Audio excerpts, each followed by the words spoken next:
पैसा कभी मेहनत से नहीं आता? क्या अष्टावक्र गीता में ऐसा कहा गया है? सबसे पहले सत्य जान लेना आवश्यक है। अष्टावक्र गीता में कहीं भी यह वाक्य नहीं लिखा है कि पैसा कभी मेहनत से नहीं आता। यह कथन अष्टावक्र गीता का श्लोक नहीं है, इसलिए इसे अष्टावक्र का प्रत्यक्ष उपदेश बताना सही नहीं होगा। हाँ, अष्टावक्र का संदेश यह अवश्य है कि धन, सफलता और संसार की वस्तुएं जीवन का अंतिम लक्ष्य नहीं है। वे सिखाते हैं कि मनुष्य का वास्तविक स्वरूप धन या शरीर नहीं, बल्कि शुद्ध, बुद्ध, मुक्त आत्मा है। इसलिए धन कमाना गलत नहीं है, लेकिन धन को ही सुख का स्रोत मान लेना अज्ञान है। भाग 1, धन का रहस्य, मेहनत, भाग्य और आत्मज्ञान। आज दुनिया का लगभग हर व्यक्ति धन कमाने के लिए दिन रात मेहनत करता है। कोई नौकरी करता है, कोई व्यापार करता है, कोई खेती करता है, तो कोई नया व्यवसाय शुरू करता है। फिर भी एक प्रश्न बार बार उठता है, यदि मेहनत ही सब कुछ है, तो कुछ लोग कम मेहनत में भी बहुत धनवान कैसे बन जाते हैं? और कुछ लोग बहुत मेहनत करके भी गरीब क्यों रह जाते हैं?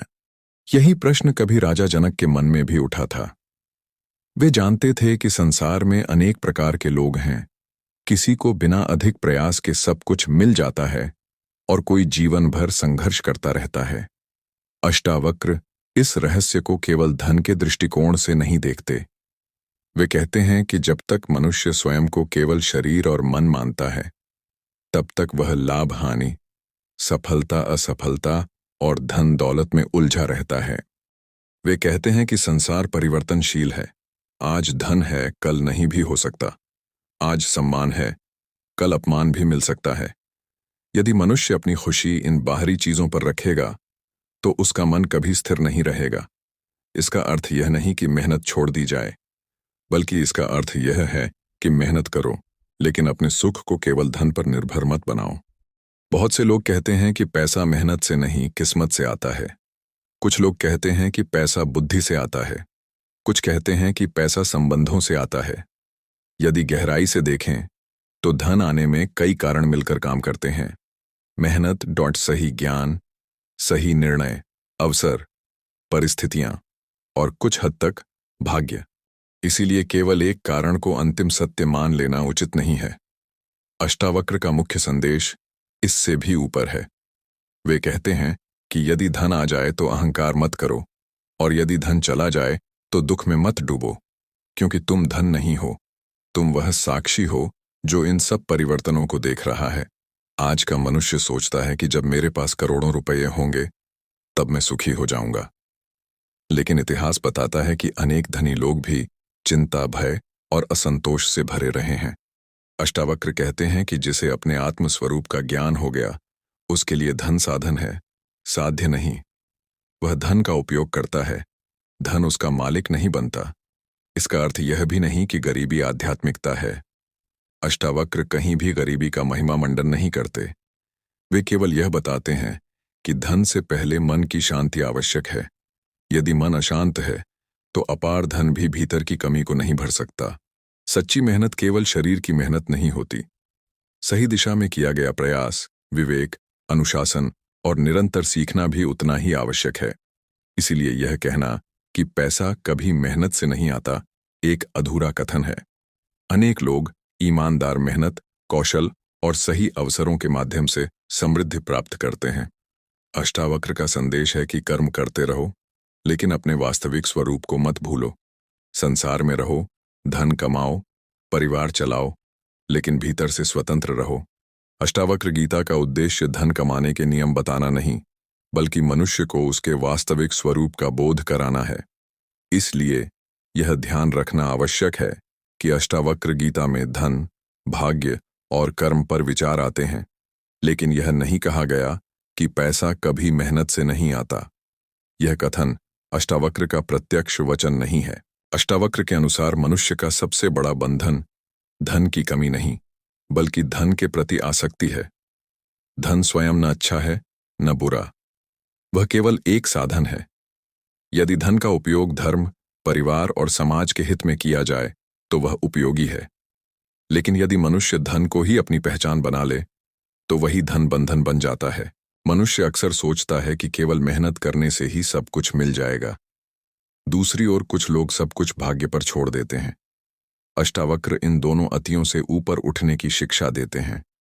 वे कहते हैं कि संसार में कर्म भी चलता है, परिस्थितियां भी बदलती हैं और परिणाम भी अनेक कारणों से बनते हैं। इसीलिए बुद्धिमानी यह है कि मनुष्य अपना कर्तव्य करे, पर परिणाम से अपनी शांति को न जोड़े। राजा जनक के पास अपार धन संपत्ति थी। वे विशाल राज्य के स्वामी थे। फिर भी अष्टावक्र ने उन्हें राज्य छोड़ने का उपदेश नहीं दिया।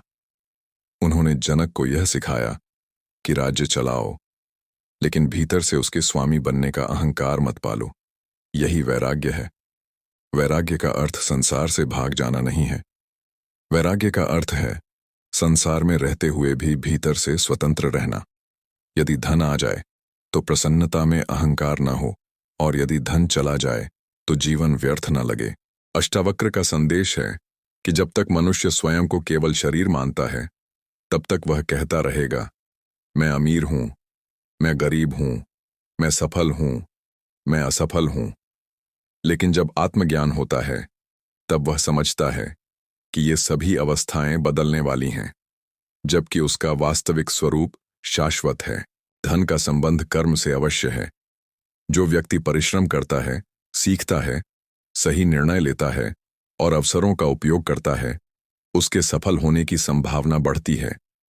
लेकिन जीवन में ऐसे उदाहरण भी मिलते हैं जहां दो समान मेहनती लोगों को समान परिणाम नहीं मिलते। इससे स्पष्ट होता है कि परिणाम केवल एक कारण से निर्धारित नहीं होते। भारतीय दर्शन में कर्म का सिद्धांत यही बताता है कि वर्तमान प्रयास महत्वपूर्ण है, लेकिन जीवन की परिस्थितियां अनेक कारणों से बनती हैं। इसलिए प्रयास करना मनुष्य के हाथ में है, जबकि परिणाम पूरी तरह उसके नियंत्रण में नहीं होते। अष्टावक्र इसी बिंदु पर मन को मुक्त करते हैं।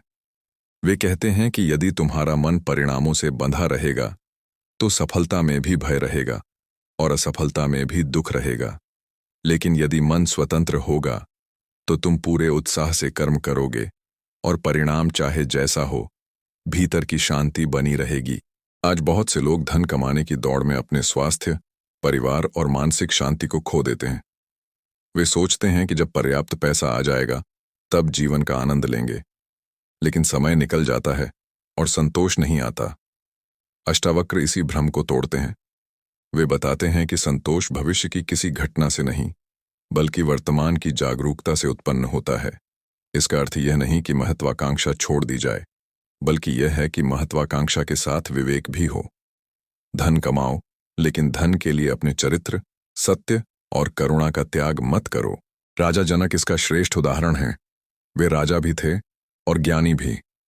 उन्होंने राज्य का त्याग नहीं किया, बल्कि आसक्ति का त्याग किया।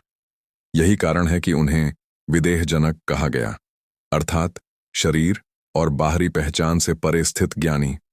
अष्टावक्र का संदेश आज भी उतना ही प्रासंगिक है। यदि कोई व्यापारी है तो वह ईमानदारी से व्यापार करे।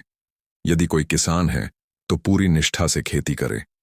यदि कोई विद्यार्थी है तो पूरे मन से अध्ययन करे। लेकिन हर व्यक्ति यह भी समझे कि उसका मूल्य केवल उसकी कमाई से निर्धारित नहीं होता। धन आवश्यक है, परंतु धन से भी अधिक आवश्यक है सही दृष्टि।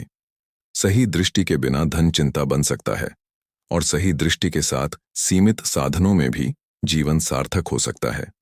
अंततः अष्टावक्र का संदेश यही है कि कर्म करो, धन कमाओ, परिवार का पालन करो, समाज के प्रति अपना दायित्व निभाओ, लेकिन भीतर से साक्षी बने रहो। जब मनुष्य अपने वास्तविक आत्मस्वरूप को पहचान लेता है, तब धन उसका सेवक बनता है, मालिक नहीं। यही अष्टावक्र के अनुसार धन, भाग्य, कर्म और वैराग्य का वास्तविक संबंध है। कर्म आवश्यक है, धन उपयोगी है, भाग्य परिस्थितियों का एक पक्ष हो सकता है, पर आत्मज्ञान इन सबसे ऊपर है। यही आत्मज्ञान मनुष्य को बाहरी सफलता के साथ साथ आंतरिक स्वतंत्रता भी प्रदान करता है।